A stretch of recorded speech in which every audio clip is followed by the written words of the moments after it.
भेजे, बहुत खुशी हुई। हम लोग तो 1.5 महीना हमारे सारे ऑफिसर बेचारे दिन रात खड़े रहे उन मंत्रियों के साथ, चाहे उनकी फैमिलीज को इन्होंने टूर करवाए, चाहे उनको टूर करवाए, और जितने भी मसला मसाइल हमारे थे हमने सभी उनके सामने रखे। चाहे आप लोग कहते हैं ना कि राशन कार्ड, ये मेरा बुजुर्ग बार बार उठ रहा है शाह साहब की मुझे राशन कार्ड दीजिए, तो क्या उस गवर्नमेंट को ये पता है कि एक गरीब के लिए क्या कीमत है उस राशन कार्ड की? नहीं पता है। उनको अगर कुछ पता है तो वो सिर्फ ये पता है कि वोट कैसे बटोरा जाता है। अगर राशन कार्ड 2011 में सेंसस हुआ और 2021 में सेंसस होना था, तो क्यों 2021 में सेंसस शुरू नहीं हुआ बल्कि ये साल खत्म होने को आया? हमने बार बार मंत्री आई हमारी रूरल डेवलपमेंट की एमओएस साध्वी निरंजन जी, मैंने उनसे गुजारिश की, अगर आप लोगों ने कहीं मेरी वो बातें सुनी होंगी, पहला पॉइंट मेरा राशन कार्ड था, बाइफरकेशन ऑफ राशन कार्ड, और जो आप कह रहे हैं बीपीएल, क्योंकि बीपीएल सर्वे तभी होगा ना जब सेंसस होगा, तब तक किसी को नया बीपीएल नहीं। वो अलग बात है किसी की डेथ हो जाती है, कहीं कोई खाली हो जाता है तो किसी एक या दो को हम एडजस्ट कर सकते हैं, लेकिन ओपनली कोई सेंसस तब तक बीपीएल राशन कार्ड नहीं बन सकता है जब तक सेंसस नहीं होगा। सेंसस ना डायरेक्टर के हाथ में है, ना डायरेक्टर के हाथ में है, क्योंकि कमिश्नर साहब ने कहा कि हमारे जो सेंट्रल मिनिस्टर कैबिनेट के हैं पीयूष गोयल साहब, उन्होंने कैटेगरिकली मना कर दिया कि कोई भी बाइफरकेशन राशन कार्ड की नहीं होगी। तो मुझे बताइए उसमें मैं एक अतनासी चेयरमैन क्या कर सकती हूँ? मुझे डिमांड करनी है, मैं डिविजनल कमिश्नर साहब से मिली, उनको भी डिमांड दी, एलजी से मिली, उनको भी डिमांड दी, मिनिस्टरों से मिली, यहाँ रेलवे मंत्री भी आया, उनसे भी डिमांड किया, यहाँ फिर दूसरे हमारे एमएस रूरल डेवलपमेंट या सोशल वेलफेयर के रामबन में आए, उनको भी डिमांड किया कि कोई बकाया नहीं रहा जहाँ पर हमने ये डिमांड नहीं किया। लेकिन करना तो गवर्नमेंट ने, जैसे आवास प्लस की बात आई यहाँ कि आवास प्लस का पोर्टल खोलना है, आवास प्लस का पोर्टल बार बार हम ये कह रहे हैं कि साइट खोलिए जो हमारे रह गए हैं साथी, जो लेफ्ट आउट केसेस हैं उनको भी अभी तक कोई पोर्टल नहीं। हालांकि रामबन के अंदर उन्होंने एश्योर किया था कि हम 1 हफ्ते के लिए साइट खोलेंगे, लेकिन हम देख रहे हैं अभी तक कोई साइट नहीं खुली। उसके बाद यहाँ पर राशन कार्ड, राशन का इशू है, दूसरा आपकी बाइफरकेशन का इशू है, तीसरा आपका आवास प्लस का इशू है। मैं यहाँ गुजारिश करना चाहूंगी अपने जितने भी साथी हैं, सरपंच हजरात हैं या पीआरआईज हैं, बाकी लोग हैं, मैं उनसे ये गुजारिश करूंगी कि जो लेफ्ट आउट केसेज है उनकी लिस्ट तैयार करके रखिए, जो बीएलडब्ल्यूज है उनकी लिस्ट, उनको मैं बताना चाहती हूँ कि अपनी लिस्टें तैयार करके रखिए, ताकि जैसे ही साइट खुलेगी, क्या पता रात के 12 बजे खुल जाए, भाई क्या भरोसा थोड़ी है कि आप लोगों को पता भी नहीं चलेगा, दूसरे दिन बंद होगी। इसलिए अपनी तरफ से अलर्ट रहे, अपनी लिस्टें तैयार करके रखें, जैसे ही साइट खुलती है वैसे ही उन लोगों को एडजस्ट किया जाएगा। लेकिन जब तक राशन कार्ड नहीं बनेंगे तब तक जो हमारे दूसरे साथी हैं उन लोगों को कोई भी बेनिफिट कोई नहीं दे सकता है। हम बार बार ये बात कर रहे हैं और करेंगे, ऐसा नहीं है, हमें इसके लिए दिल्ली क्यों ना जाना पड़े, हम राशन कार्ड की बाइफरकेशन के लिए दिल्ली तक जाएंगे और जरूर इस सवाल को उठाएंगे। उसके बाद यहाँ पर मैं जरूर इतना कहूँ कि टीएसओ साहब से जो फिंगरप्रिंट है, मुझे समझ नहीं आती कि जो डीलर 10 क्विंटल राशन लेता था वही डीलर आज 5 क्विंटल राशन पे पहुंच गया है। अब रीजन क्या है? जो मुझे समझ में आती है, जो मुझे बोला जाता है कि फिंगरप्रिंट्स कम लग रहे हैं जिस वजह से हमारा राशन कट रहा है, लेकिन कमिश्नर साहब ये बात सुनने के लिए तैयार नहीं है। वो कहते हैं मेरे डीलर के पास जितने राशन कार्ड हैं उतना वो 100% राशन लेते हैं। तो मुझे आपसे एक मदद चाहिए, क्योंकि मैंने कल उनसे ये बात में क्या किया हूँ, मैं क्या, क्योंकि सर ने आपको एक्चुअल नंबर की रिपोर्ट दूंगी कि कितने राशन कार्ड आपके डीलर के पास है और क्या उन सबको राशन मिलता है या राशन वहां से कटता है। तो मैं सबसे साथियों से गुजारिश करूंगी, जितने भी डीलर हजरात हैं, PSO साहब हैं, मुझे पूरी रिपोर्ट चाहिए हर डीलर की कि किस इलाके में उसके कितने राशन कार्ड हैं, उन राशन कार्डों के इवज वो कितने लोगों को राशन देता है। मुझे पूरी रिपोर्ट चाहिए, क्योंकि मैं जवाबदेह हूँ। अगर मैं कमिश्नर साहब से कोई सवाल करती हूँ तो उसका जब मुझे जवाब आता है, अगर मैं पूरी तरह से प्रिपेयर नहीं हूँ तो मैं उसके सवाल का जवाब नहीं दे सकती हूँ। मुझे चाहिए डीलर वाइज राशन कार्ड्स कितने हैं और कितना राशन वो लोग लेते हैं। क्या बायोमेट्रिक सिस्टम से कोई प्रॉब्लम हमारे लोगों को आ रही है या नहीं आ रही।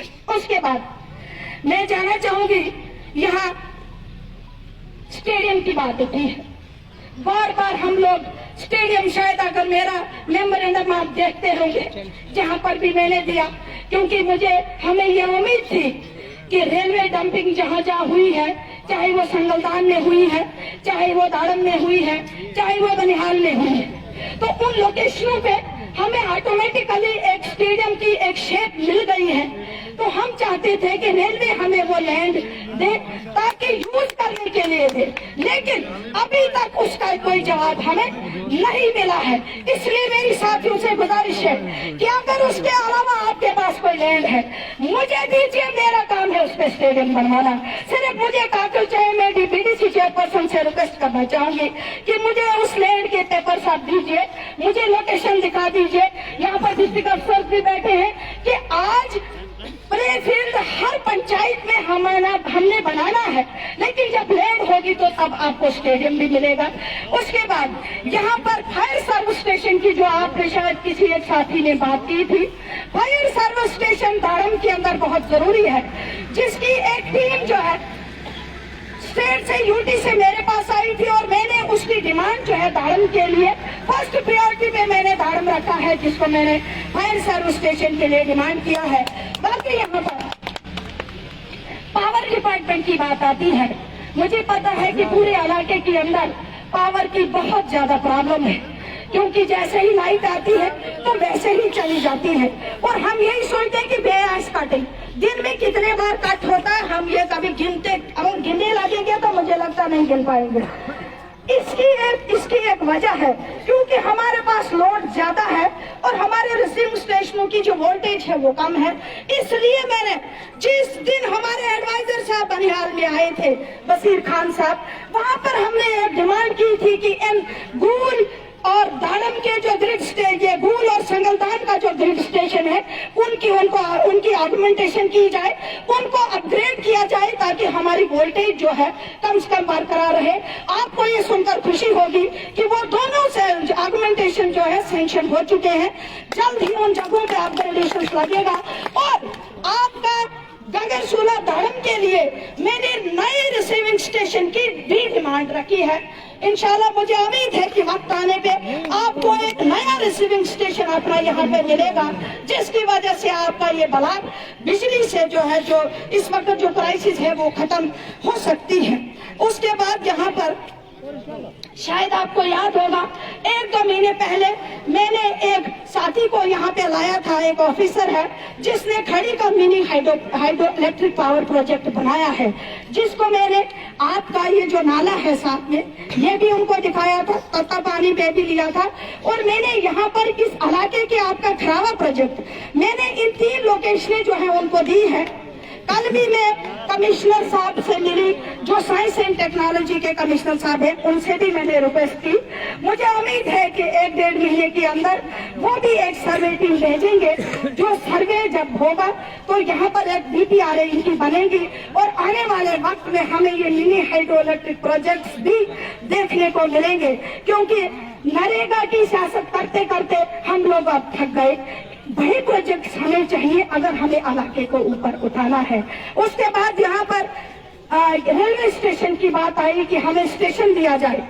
जहाँ तक आपको याद होगा, जिस दिन रेलवे मंत्री संगलदान के अंदर आए थे, मैंने प्रॉपर दाड़म के अंदर 10 मिनट का 5 मिनट का रेलवे स्टेशन उनसे मांगा है। करने वाली तो सेंटर है, लेकिन डिमांड करने के लिए आप लोगों ने हमें वकील बनाया है। हम अपनी जो वकालत है वो पूरी तरह से कर रहे हैं। अगर कहीं कमी रहेगी उसमें आप लोग हमें टोक सकते हैं, बता सकते हैं। दूसरा यहाँ पर मसला आया पेंशन केसेस का। पेंशन केसेस जहां तक आपको याद होगा 2 साल से कोई नया केस सेंक्शन नहीं हुआ।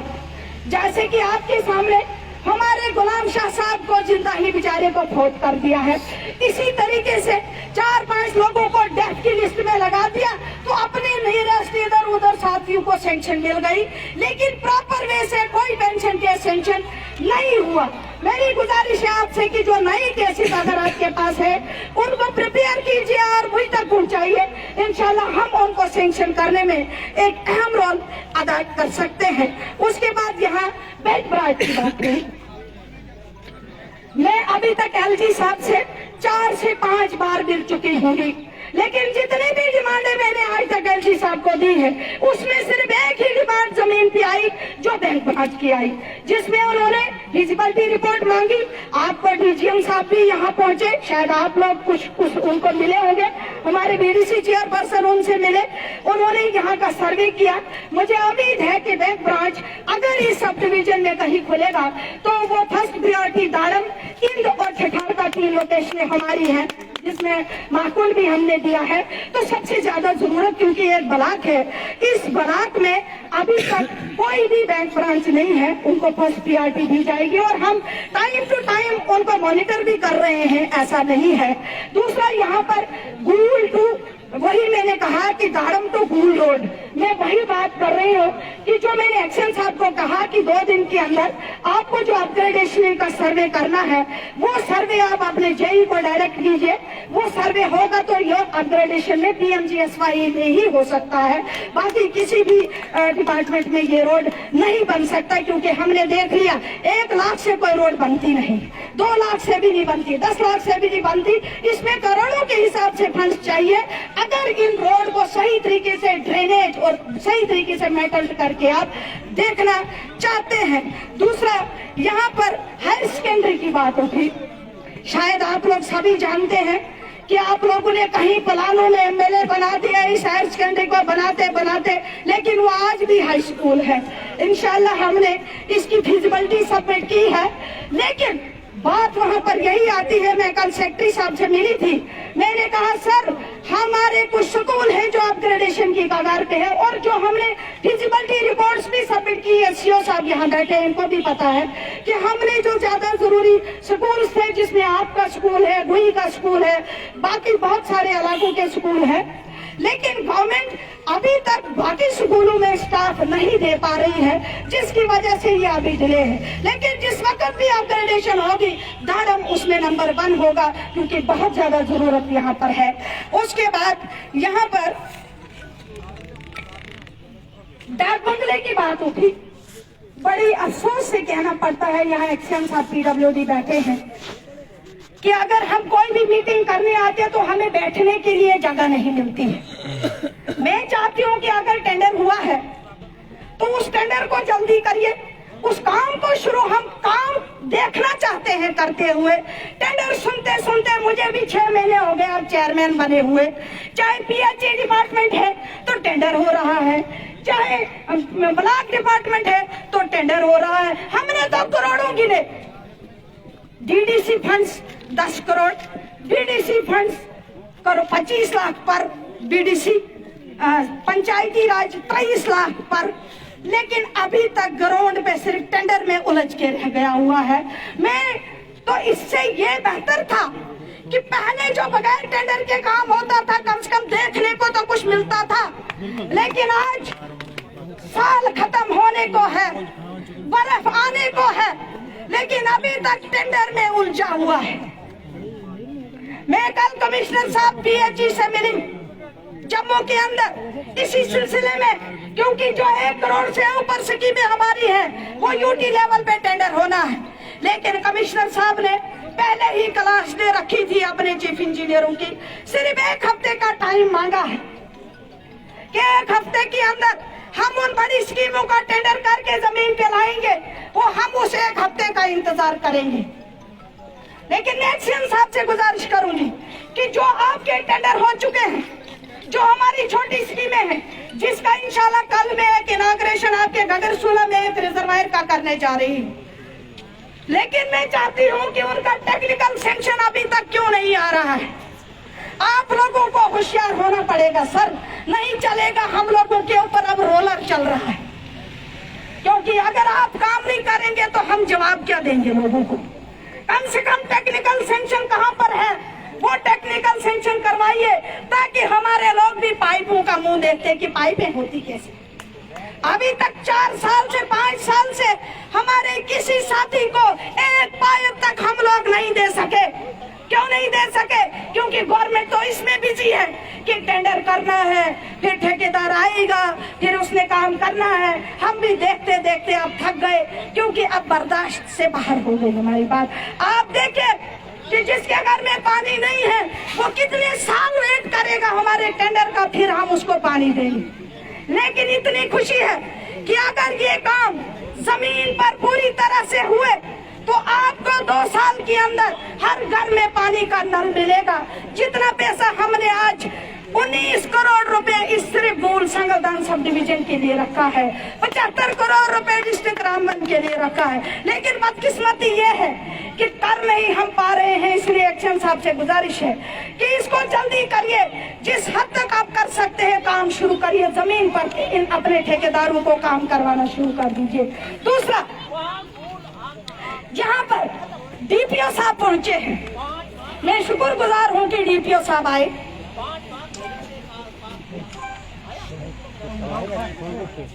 जहाँ पर डीपीओ साहब आए,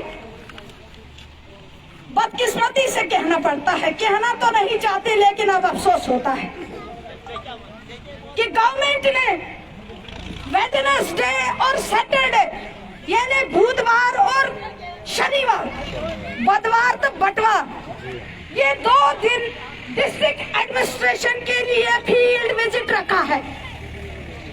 उसी फील्ड विजिट के दिन को मद्देनजर रखते हुए मैंने अपने पब्लिक आउटरीच प्रोग्राम को शुरू किया। मैंने सोचा कि अगर हम और किसी दिन रखेंगे तो ये वीसी में बिजी हो जाएंगे और हमारा पब्लिक आउटरीच प्रोग्राम नहीं होगा। लेकिन बदकिस्मती से कहना पड़ता है कि आज भी हमारे साथियों को वीसी थी। जब तक मुझे कमिश्नर साहब को फोन नहीं करना पड़ा तब तक हमारे डीपीओ साहब भी यहाँ नहीं पहुंचे। क्या हमारे बीच में यहाँ पर डीसी साहब नहीं होने चाहिए थे? क्या यहाँ हमारे बीच में एडीडीसी साहब नहीं होने चाहिए थे जो मेरे सीओ हैं?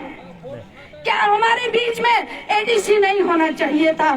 क्या हमारे बीच में वो एसडीएम साहब जिसको इस पूरे सब डिवीजन की जिम्मेवारी है, वो कहते हैं कि एफआरसी कमेटी मुझे नहीं वो प्रिटेंड करती, सब डिविजनल मजिस्ट्रेट एक रेवेन्यू अफसर नहीं है, वो पूरे सब डिवीजन का मजिस्ट्रेट है, वो हर डिपार्टमेंट का जिम्मेवार है। लेकिन अफसोस से कहना पड़ता है कि इन लोगों ने हम लोगों को शायद आजमा लिया है। शायद तो ये सोचते हैं कि ये शायद बात ही नहीं कर सकते। अरे भाई, इनकी सुनेगा कौन? लेकिन हमारे पास में इस स्टेज से कहना चाहती हूँ कि हमारे सब्र का इम्तिहान मत लीजिए। हमें सब कुछ आता है। हमने वो दिन भी देखे हैं जिस दिन हम लोग घरों में फिरते थे। 18 साल लोगों के बीच में रहे हैं, 18 साल से लोगों की मुश्किलातें देखते आए, 18 साल से लोगों की उम्मीदें हमारे साथ हैं। लेकिन जब आज लोगों ने हमें चुना है, लोगों ने हमें जिम्मेवारी दी है, डीसी साहब आपको कोई नहीं पूछेगा कि आपने पानी का नलका लगाया कि नहीं लगाया। डीसी साहब आपको कोई नहीं पूछेगा कि मेरा ये रोड बना कि नहीं बना। लेकिन अगर जवाबदेही होगी तो डॉक्टर शमशाद शान की होगी, आपकी नहीं होगी, क्योंकि हमने लोगों से वोट लिया है। हम लोगों के इस वक्त कर्जदार हैं। हमने इलाके के काम करने हैं। मैंने पीएचडी करके इस इलाके की जिम्मेवारी को लिया है यहाँ की डेवलपमेंट के लिए मैंने अपनी जो है नौकरी कुर्बान की, अपनी जिंदगी कुर्बान की है। और आज मुझे कोई ये बोले कि भाई हम बिजी हैं, लास्ट बार आज पहला दिन है, इसलिए मैं स्टेज से कहना चाहती हूँ, डीसी साहब सुन लीजिए कि आज पहला दिन है, मैं माफ करूंगी, लेकिन मेरे दूसरे प्रोग्राम में अगर आपकी डायरेक्शन आपके अफसरों को नहीं हुई तो मुझे नहीं लगता कि हम क्या कर बैठेंगे, शायद आपने सोचा भी नहीं होगा, क्योंकि लोगों के लिए निकले हैं तो लोगों के लिए कुर्बान भी हो जाए तो कोई गम नहीं है। यहाँ तक ऐसा होगा कि पब्लिक आउटरीच प्रोग्राम चेयरपर्सन का होता, शायद अगर मेरी जगह कोई मिनिस्टर होता या एमएलए होता तो क्या ऐसे ही होता कि प्रोग्राम है, ये डिस्ट्रिक्ट अफसर में इनका शुक्रिया अदा करना, पता नहीं इधर से जाके कितने एक्सप्लेनेशन इनको निकलेंगे। आप लोग समझ सकते हैं कि हम लोगों को कितनी मुश्किलातें होती हैं काम करने में। इंशाअल्लाह, अरे भाई तुम्हारा तो वक्त आया है, दौर तो हमारा आने वाला है, वक्त बताएगा। इंशाअल्लाह वो दिन दौर नहीं कि जब फिर से हुकूमतें नहीं आएगी, फिर से हमारे लोगों की मुश्किलातों को हल करने का जरिया नहीं बनेगा। हमने अब बहुत देख लिया और लोगों को जो मुश्किलातें आज तक आई है, अब हम ज्यादा बर्दाश्त करने वाले भी नहीं है, क्योंकि किसी ने कहा है इज्जत दो और इज्जत लो, लेकिन जब हद से ज्यादा कोई चीज निकल जाती है ना तो कोई बर्दाश्त करने वाला नहीं होता है। मैं सभी अफसरों से गुजारिश करना चाहती हूँ कि आप हमें लाइटली मत लीजिए। हम अगर रेस्पेक्ट करते हैं तो उसको रेस्पेक्ट से लीजिए। हमारे काम लोगों के होंगे तो हम आपके साथ रेस्पेक्ट से रहेंगे, हमारे काम नहीं होंगे तो हम कभी बर्दाश्त नहीं करेंगे। हम तो गवर्नमेंट को तक नहीं बख्शते। अरे मैं यहाँ से कहना चाहती हूँ एलजी साहब को कि डिसॉल्व कर दीजिए 3 टायर सिस्टम, जिसका आप डुडोरा पीट रहे हैं।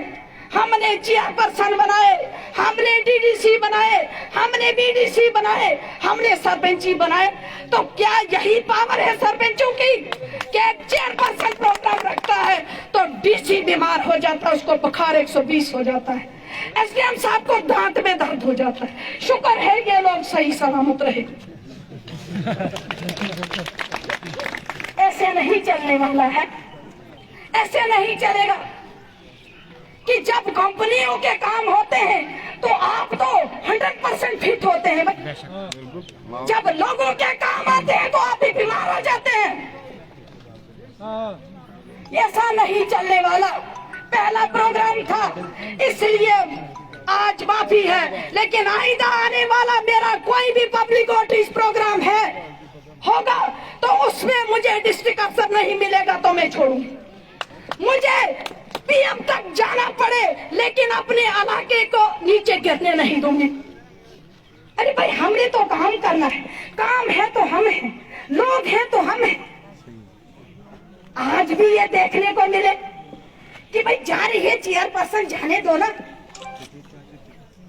रेवेन्यू डिपार्टमेंट इतना गुमराह कि भाई चेयरपर्सन का प्रोग्राम है, एसडीएम साहब को दांत में दर्द हो गई। अगर किसी जीएम को जाना होता तो एसडीएम साहब आगे आगे होते, लेकिन ये नहीं चलने वाला जनाब, यहाँ पर नहीं चलेगा। आप देखें कॉलोनी का मसला 11 साल से पड़ा है, क्या एसडीएम साहब उस कॉलोनी में आज तक क्यों नहीं गए? क्यों नहीं उसकी साइट इंस्पेक्शन की? क्यों नहीं वहां का वो मसला हल किया? क्यों डंपिंग में लोग मर रहे हैं, लोगों की फाइलें बनानी है? जहां पर ये हद है कि 1 महीने से मैंने लेटर निकाली है कि जितने भी डैमेजेस रेलवे की वजह से हुए हैं मकान, अभी तक कोई भी लिस्ट नहीं बनी है। जनाब साहब तो बैठे हैं। जनाब हम गवर्नमेंट से ये अपील करना चाहते हैं कि अगर आपको टीवियों के सामने ही अपने अफसरों को बिठा के रखना है तो हमें माफी दीजिए भाई, हम अपने अपने घरों को चले जाते हैं, क्योंकि आपने तो वीसी करनी है, हम कहाँ जाएंगे? हमने तो रियल लाइफ में काम करना है। जो भी डिस्ट्रिक्ट अफसर कोई भी दिन आता है उस दिन वीसी होती है। रात के 12 बजे तक हमारे डिस्ट्रिक्ट अफसर टीवी के सामने बैठे। कभी फील्ड में किसी अफसर को जाते देखा? कैसे जाएगा? क्योंकि डीसी साहब तो उनको अपने दफ्तर में बुला के टीवी में घुसा के रखते हैं पूरा दिन। डीसी मीटिंग है जी, आज फलानी मीटिंग है जी, लेकिन जब पब्लिक का काम होता तो करेगा कौन? इसलिए आप लोगों को भी समझना होगा कि जो दौर आया है ना, रहने वाला नहीं है। इसलिए जितनी देर है उतनी देर छीन के काम करवाना है। और मैं जरूर अपने ऑफिसर हजरात को कहूंगी कि जितने भी डिस्ट्रिक्ट रामबन के अंदर पीएचई का काम हो, पीडब्ल्यूडी का काम हो, पीडीडी का काम हो, मैं पीडीडी है डब्ल्यू साहब है, क्योंकि डी साहब को कोई प्रॉब्लम थी वो नहीं आ सके हैं। मैं डब्ल्यू साहब को कहूंगी कि टेंडर आपका 1 महीने पहले हो चुका है। जो आपका कोई प्रोजेक्ट था रिप्लेसमेंट ऑफ वुडन पोल्स, क्या अभी तक वो ओपन नहीं हो पाया? क्यों नहीं उस पे काम लगा? जबकि आपके मिनिस्टर ने कहा कि 1 हफ्ते के अंदर हम इस सारे प्रोजेक्ट को यूज के काम को फाइनल करके देंगे, तो उसके बाद भी 1.5 महीना हो गया, अभी तक कोई काम शुरू नहीं हुआ। जनाब, आपको थोड़ा सा काम करना पड़ेगा, क्योंकि ऐसे नहीं चलने वाला है। हम ये लोग अब हमें डंडे लेके पीछे पड़ेंगे, हमें रास्ता नहीं मिलेगा, क्योंकि आगे हमें जगह ही नहीं। बाकी लोगों ने तो बाहर स्टेटों में कहीं छुपने की जगह बनाई है, हमने वो भी नहीं बनाई।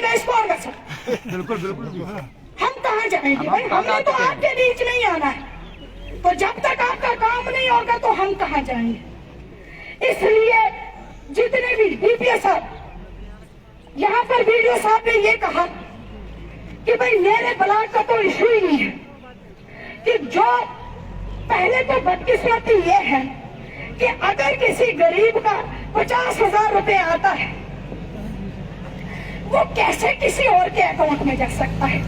पहले तो उस मुलाजिम को सस्पेंड कीजिए। आप तो डेडवुड जमा कर रहे हो ना, तो वो डेडवुड जमा करो। ऐसे अफसर को की क्या जरूरत है जो एक गरीब का 50,000 रुपए उसको नहीं दिला सका? आप तो करोड़ों अरबों रुपए की डील करते हो ना। तो ऐसा हुआ तो आपका तो जम्मू कश्मीर का पैसा किसी और स्टेट में चला जाएगा। बोले कि जी अकाउंट में गलती हो गई और चला गया जी, किधर फिर हम किधर जाएंगे? लेकिन ऐसा वीडियो साहब एक्शन होना चाहिए उस मुलाजिम के खिलाफ। आए दिन तो आज डिसमिस ही कर रहे हो ना, लेकिन इनको भी कर दीजिए ना, पता चलेगा भाई कैसे गलत हो गया, कैसे गलत हुआ। एक किसी अमीर का पैसा होता 10 बार वो डिजिट गिना होता, लेकिन गरीब का था तो ध्यान नहीं दिया। ध्यान नहीं दिया कि ये 50,000 उस गरीब के लिए कितना कीमती है, जो अपना घर हुकूमत से ले रहा है, जो घर का पैसा हुकूमत से ले रहा है। कितना अमीर वो गरीब हो सकता है, लेकिन इतनी, मैं इसको कहूंगी कि इतने मगरूर वो ऑफिसर, वो मुलाजिम जिसको किसी गरीब का पैसा दूसरे ने, अच्छा गया ठीक है गया, तो 6 महीने तक दूसरे वीडियो साहब भी आ गए भाई। एक तो टेन्योर पूरे करके चली गई मैडम जी, दूसरे साहब आए, कितना टाइम हो गया अभी तक वो पैसा रिफंड क्यों नहीं? ये जवाब मैं मांगती हूँ आपसे, क्योंकि लोग सुनते नहीं है, लोग जवाब मांगते हैं कि मेरा बुजुर्ग कितनी बार उठा मेरा राशन कार्ड, कितनी बार मैंने इसको कहा नहीं बनेगा, लेकिन फिर अभी अगर उठेगा ना फिर वही बोले। मैडम जी छुपे बनते हैं, मैं सुबह मजबूर है, 4-5 इसलिए पहले मैंने बने हैं। इसलिए आपको वो चेक करना है कि किस की किस्त जो है किसके अकाउंट में गई है। अगर वो वापस नहीं गई देता तो FIR काटे उसके खिलाफ की पैसा वापस क्यों नहीं मिल रहा। और अनमैरिड बच्चे हैं उनको राशन कार्ड बीपीएल, मेरा लड़का 20 साल का अभी तक राशन कार्ड की बात राशन कार्ड नहीं बीपीएल, वो आप कर दीजिए। अगर कहीं पर बीपीएल, मैंने पहले ही कहा कि बीपीएल राशन कार्ड वही बनेगा अगर कहीं किसी की डेथ होती है। नहीं ऐसे छुपे चोरी बन जाते हैं, वो कैसे बनते हैं वो बात हम करेंगे।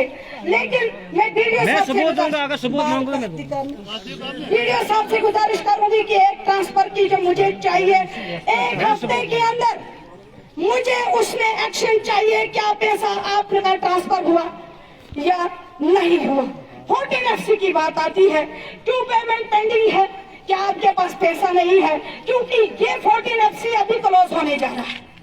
यही 2 महीने 3 महीने शायद मार्च तक ये है, मार्च के बाद 15FC जो हमने प्लान दिए हैं वो शुरू हो रहे हैं, लेकिन मार्च तक ही ये पैसा आपको मिलेगा, उसके बाद कोई पैसा आपको नहीं मिल सकता है। हमने लाइबिलिटी जो 17, 18, 19 की लाइबिलिटी थी वो भी कितनी बार LG साहब, कमिश्नर साहब, ड्यूकॉम साहब सबको दी है कि कम से कम उस स्टेट जो यूनियन मंत्री आई थी उनको भी दी है, लेकिन अभी तक उस पर कोई एक्शन नहीं है।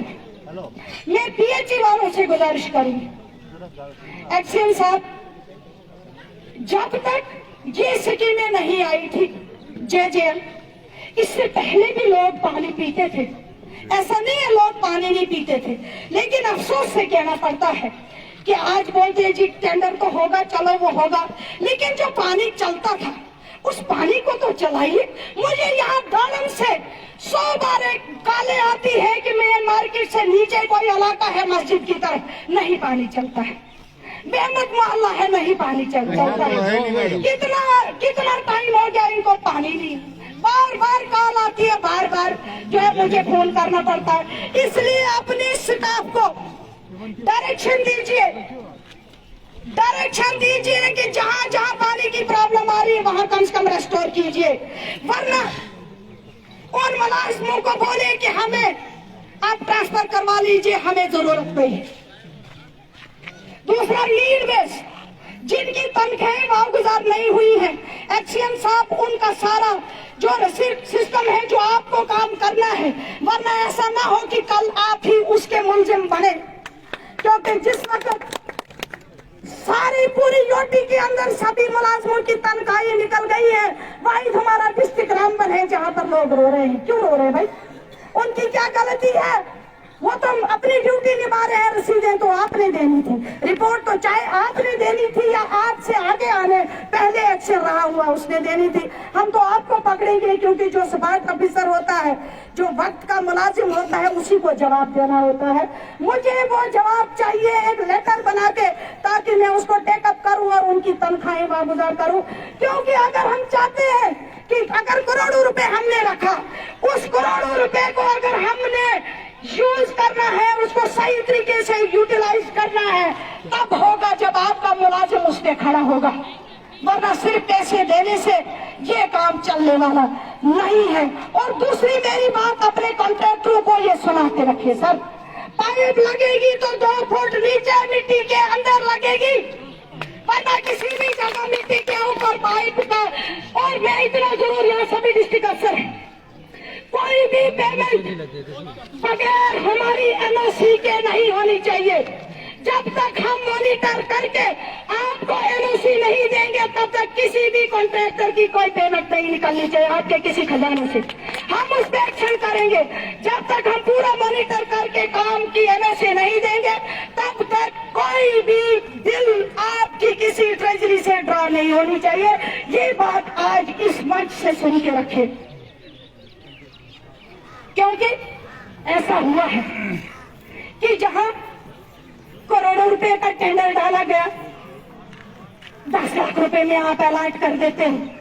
मुझे समझ नहीं आती सर, 90 लाख का काम कैसे होगा 10 लाख में? ये मेरी समझ से बाहर है। आपका 30 लाख का प्रोजेक्ट है, 3 लाख में आप उसको अलॉटमेंट देते हैं, तो कैसे होगा? लेकिन ये बात सुन के रखिए कि मैं पूरे 90 लाख का काम उससे कराऊंगी, उस कॉन्ट्रैक्टर से जिसने 3 लाख में वो काम लिया होगा। क्योंकि या तो डिपार्टमेंट की गलती है, 50% बिलो कैसे टेंडर अलॉट होता है?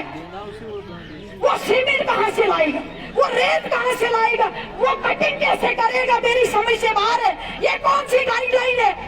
जो काम करोड़ रुपए में होना है वो 10 लाख में कॉन्ट्रैक्टर को अलॉट हो गया। भाई करोड़ रुपए का काम 10 लाख में क्या करेगा? हम क्या करवाएंगे उससे और लोगों तक वो? और ये गाइडलाइन डिपार्टमेंट की होनी चाहिए कि 50% बिलो जो भी कॉन्ट्रैक्टर जाता है उसको कैंसिल होना चाहिए, उसको अलॉटमेंट नहीं मिलनी चाहिए। क्योंकि हमें काम चाहिए सर, हमें पैसा बचाना नहीं है बल्कि काम करना है। पैसा लगाना है, और जो पैसा हमारा, चाहे वो पीएचई का है, चाहे वो पीडब्ल्यूडी का है, चाहे वो ब्लॉक का है, जो पैसा उस टेंडर से बाहर बचता है बैलेंस अमाउंट, उसको दूसरा टेंडर करिए, हम पैसा लैप्स होने नहीं देंगे। हम चाहते हैं जितना काम एग्जीक्यूट हो उतना काम हमको करना है। आपको अगर 30 लाख आपके पास फंड से आपने सिर्फ 10 लाख में या 4 लाख में किसी कॉन्ट्रैक्टर को अलॉट किया, उसके बाद जो पैसा आपके पास बैलेंस बचा, तो क्या वो आपने बचा के रखना है, महाराष्ट्र गवर्नमेंट के हवाले करना है? नहीं, बल्कि उसका डिजिटल टेंडर होना चाहिए उसी काम के लिए, चाहे उसकी वालिंग का हो, चाहे उसकी ड्रेनेज का हो, चाहे उसको आगे प्लान का हो। ये आप सुन के रखें कि कोई भी पैसा आज के बाद लैप्स नहीं होना चाहिए। कोशिश हमने करनी है कि हम सारा पैसा जो है अगर रह जाए ना 10% रहे, लेकिन मुझे अफसोस होगा कि जिस वक्त हम 50% पैसा मार्च में लैप्स कर देते, और मुझे लगता है कि वो ऑफिसर अपने आप को बहुत अच्छा समझता है जो शायद मार्च में पैसा वापस कर देता है गवर्नमेंट, लेकिन मैं वो उसकी नालायकी समझूंगी कि जो मार्च में कोई पैसा वापस गवर्नमेंट को देगा। मेरी गुजारिश है कि सारे काम जो है इलाके के अंदर एग्जीक्यूट होने चाहिए। उसके बाद यहाँ पर इरिगेशन का मसला उठा था, यार रफीक साहब भी, एक्शन साहब भी है। एक्शन साहब के कॉन्ट्रैक्टरों को कितनी बार आप नोट से निकालेंगे, क्योंकि बार बार जवाब आता है कि नहीं बनी है, उसको कल ही ब्लैक लिस्ट करके टेंडर रीटेंडरिंग करिए और टेंडरिंग का टाइम देके उसको दोबारा करिए, ताकि वो काम जो है हम पूरा करवा सके। यहाँ पर गगर सोला की मैं बात करती हूँ, जैसे यहाँ सरपंच साहब ने कहा कि रोड हमें नहीं है, हाई स्कूल टू गगर सोला हमें प्रोजेक्ट टेकअप कर रहे हैं, लेकिन मेरी गुजारिश आप साथियों से है कि आपकी हमें रेजोल्यूशन चाहिए कि उसमें हम फ्री ऑफ कास्ट लैंड दे रहे हैं। आप हमें दीजिए, आप जितने रोडों के फ्री ऑफ कास्ट हमें रेजोल्यूशन देंगे, मैं आपको 2 महीने के अंदर सारे रोड्स ला के दूंगी, लेकिन सिर्फ मुझे फ्री ऑफ कास्ट लैंड चाहिए, बाकी मुझे कुछ नहीं चाहिए। एक रेजोल्यूशन आपकी तरफ से चाहिए कि ये जमीन हम फ्री ऑफ कास्ट दे रहे हैं, हमें ये रोड दी जाए। वो मेरी जिम्मेवारी है, मैं आपको कहां से रोड ला के दूं, लेकिन सिर्फ 2 महीने के अंदर आपको वो रोड सेंक्शन मिलना चाहिए। अगर मुझे वो रेजोल्यूशन नहीं मिला तो बार बार ये कहना कि रोड हमें नहीं है, तो मुझे लगता है एक फ्यूटल एक्सरसाइज है। मेन मार्केट तो रोड है जो मैडम मेन मार्केट वाला दाड़म वाला नीचे, वही मैं कह रही हूँ कि ये बना नहीं ना है, शायद किसी प्रोजेक्ट में भी नहीं है मेन मार्केट टू दाड़म। आप एक इसीलिए मैं कह रही हूँ कि अगर इसमें फॉरेस्ट लैंड नहीं आती, उस एरिया में फॉरेस्ट लैंड नहीं आनी चाहिए, स्टेट लैंड अगर आती है तो वो चल सकता है। आप एक रेजोल्यूशन दीजिए, मैं रोड बना देता हूँ, उसमें बना दीजिए। दूसरा, यहाँ पर कितने ही समझ नहीं आ रही है,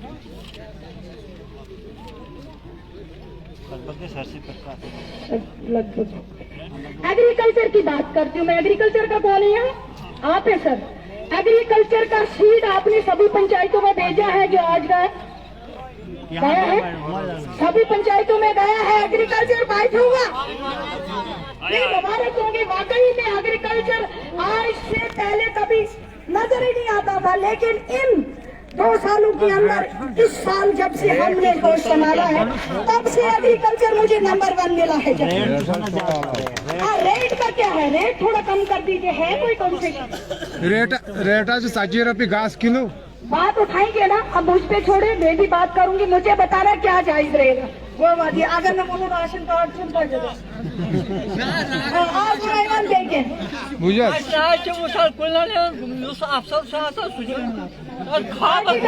कोई यहाँ? क्या है हॉर्टिकल्चर की कुछ है, वाकई में मैं इनको पर्सनली जानती हूँ।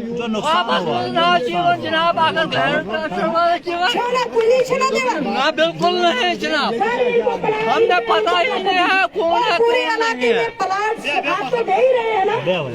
आप इनको यहाँ पर जो है आपका इंचार्ज उसको बता दीजिए कादर साहब एने से सफाई कोई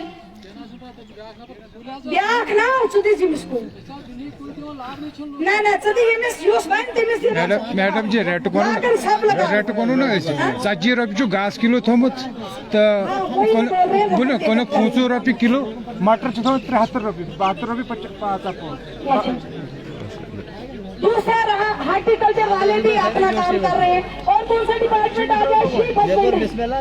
देखो शीप यूनिट्स की वहाँ मेरे कॉली के साथी ने बात उठाई थी, वाकई में उसका कहना जायज था, क्योंकि जब यूनिट्स आए तो मैं बड़ी खुशी से गई, मतलब चलो 15 लुकन दिलाऊं यूनिट। लेकिन जब वहाँ पहुँचे तो यूनिट कितने थे भाई? पूरे डिस्ट्रिक्ट के अंदर 14 यूनिट थे। कितने थे? 14 यूनिट। आप मुझे बताइए कि डिस्ट्रिक्ट में यूनिट देने हैं 14 आपके पास है तो कैसे दोगे? फिर हमने क्या किया, एक ब्लॉक में एक रखा। कितने? 11 ब्लॉक है, हो गए 11 यूनिट।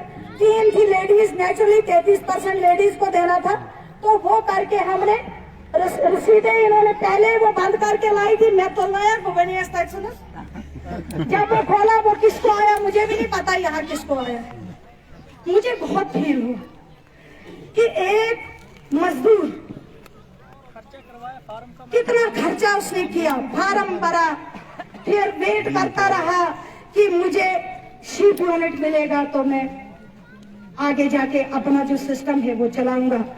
लेकिन जब वो वहां से वापस मायूस होके गए तो मुझे उस दिन नींद ही नहीं आई। मैंने कहा इससे बेहतर था मैं नहीं गई होती। लेकिन अफसोस जब मैंने पता किया कि सभी डिस्ट्रिक्टों को, राजौरी डिस्ट्रिक्ट को ट्राइबल अफेयर्स की तरफ से 110 यूनिट मिले, पुंछ डिस्ट्रिक्ट को 120 यूनिट मिले, हमारे सारे गिरदनवा के डिस्ट्रिक्ट है उनको सबको मिले। लेकिन वाहिद एक डिस्ट्रिक्ट रामबन था जो उस लिस्ट में ही नहीं। फिर उसके सिलसिले में मैं शाहिद इकबाल चौधरी साहब से मिली, मैं डिविजनल कमिश्नर साहब से मिली। मैंने कहा सर अगर सभी डिस्ट्रिक्ट इसमें आए हैं तो क्यों नहीं हमारा डिस्ट्रिक्ट? तो उन्होंने कहा कि इसमें सिर्फ 14% डिस्ट्रिक्ट रामबन के अंदर एसटी कम्युनिटी है, शायद इस वजह से ये डिस्ट्रिक्ट रह गया है। लेकिन मैंने उनसे गुजारिश की कि आइंदा आने वाले वक्त में डिस्ट्रिक्ट रामबन को भी इस जुमरे में लाया जाए।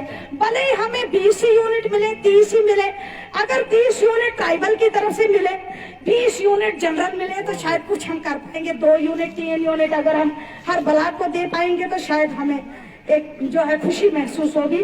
वो एक सिस्टम चल रहा है, मैं कल भी उसके सिलसिले में गई थी। लेकिन जैसे ही गवर्नमेंट को सैंक्शन देगी उसमें डिस्ट्रिक्ट रामबन को और यूनिट्स मिलेंगे। अगर एसटी को ज्यादा मिलेंगे तो बाकी जनरल भी 10-20 अगर मिल जाए तो बहुत हेल्प हमारी हो सकती है।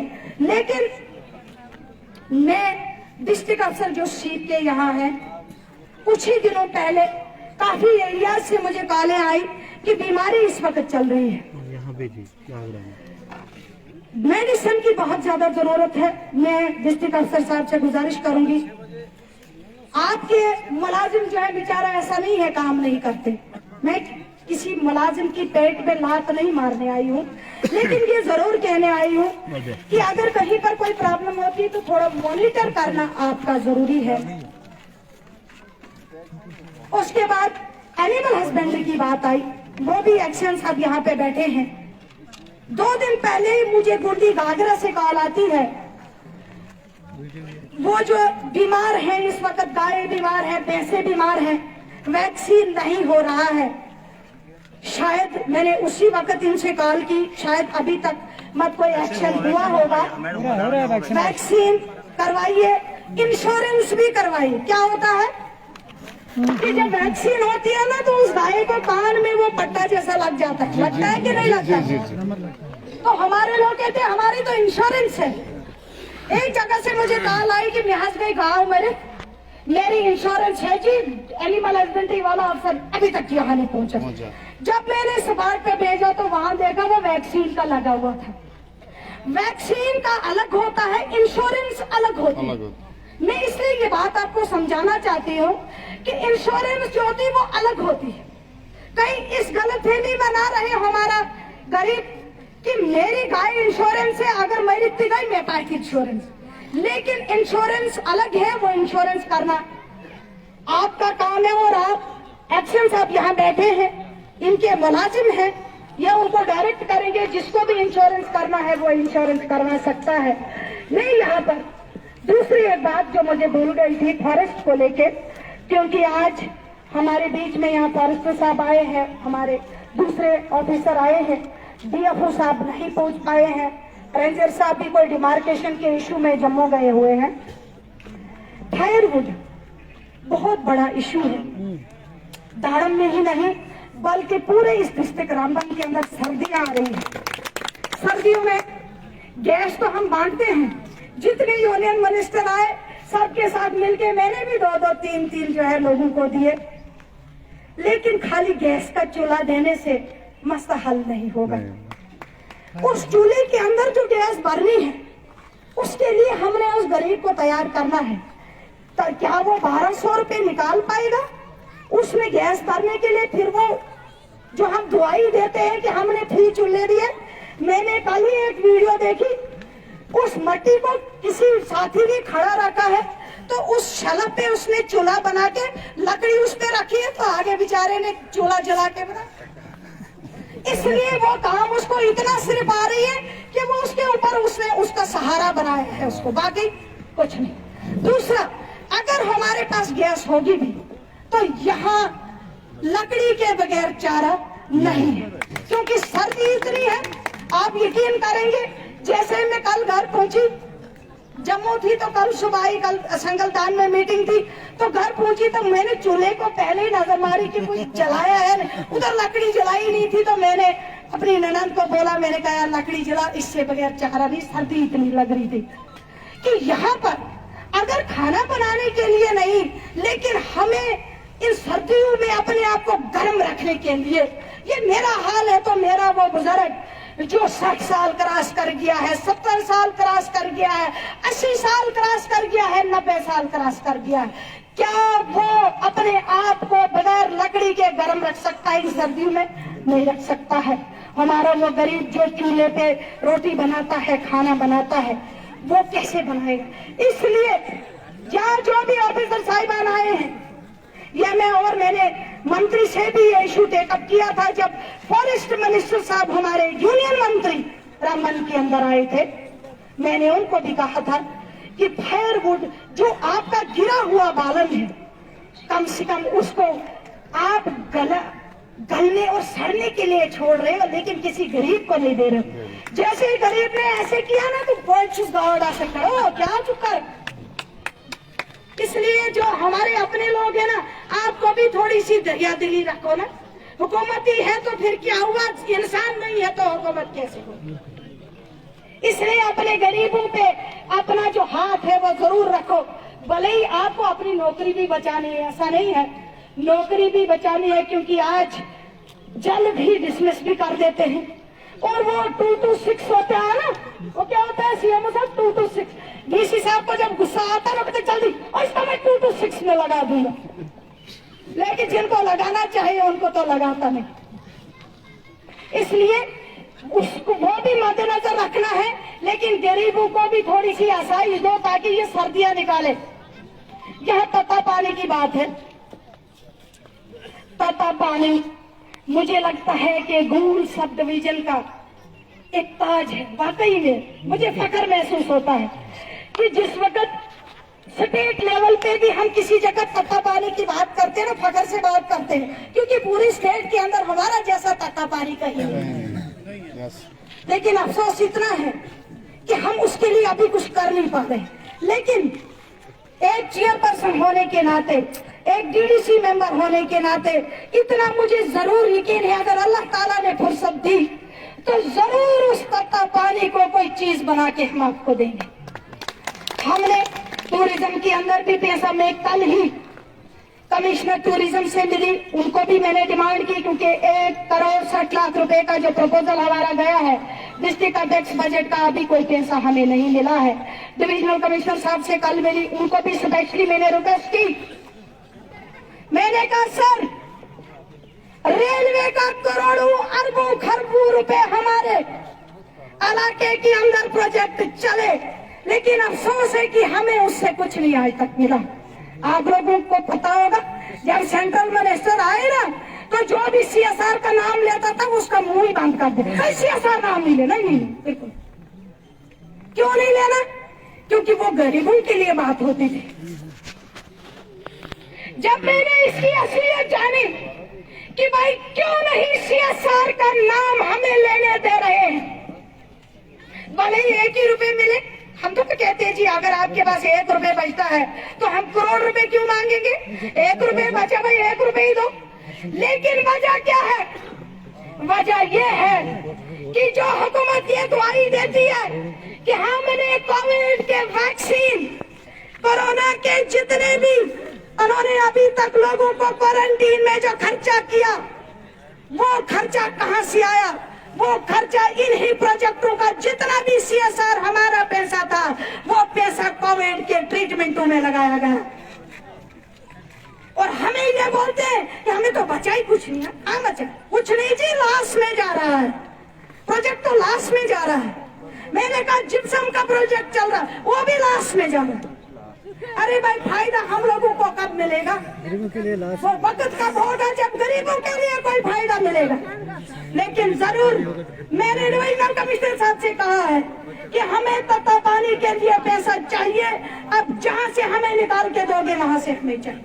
दूसरा, यहाँ तहसीलदार साहब भी बैठे, तहसील का भी अपना जो वहां पे जो ट्रस्ट है, उस ट्रस्ट का पैसा जो है, मैं कहती हूँ कि कम से कम ये सफाई तो हो। मुझे खुद शर्म आती है जब वो वीडियो ही चलती है उस एरिया की, एक डस्टबिन तक वहां पर नहीं रखा गया। तहसीलदार साहब, जो ट्रस्ट आपका है, वो ट्रस्ट का काम सिर्फ पैसा जमा करना नहीं है। भले ही हमने अभी कंस्ट्रक्शन कोई नहीं की, लेकिन डस्टबिन वहां लगाए जाए, कम से कम सफाई तो रखे। मैडम वहाँ 3 बार लगे थे, डस्टबिन उठा दिए लोग। उन पे एक्शन होना चाहिए सर। हम लोग नहीं, वहाँ पुलिस की ड्यूटी है, वहाँ चौकी है। वो चौकी का क्या काम है? वो चौकी, आप वही मैं कह रही हूँ, हम दोबारा से वहाँ लगाएंगे। और चौकी वालों को तो उतनी ही काम है वहाँ, और क्या करना है उनको? अगर वो लोग इतनी रखवाली नहीं कर सकेंगे तो चौकी को हटा देंगे ना। क्या करना है चौकी को? इसलिए वहाँ पुलिस वाले हैं। जब डस्टबिन की रखवाली कर नहीं सकते तो मिलिटेंट की रखवाली क्या करेंगे? इसलिए बहुत गंदगी है, लेकिन जैसे ही फंड्स आएंगे हम इंशाल्लाह नेक्स्ट सीजन तक कुछ ना कुछ अरेंजमेंट वहाँ तत्ता पानी के लिए जरूर करेंगे। टाइम बहुत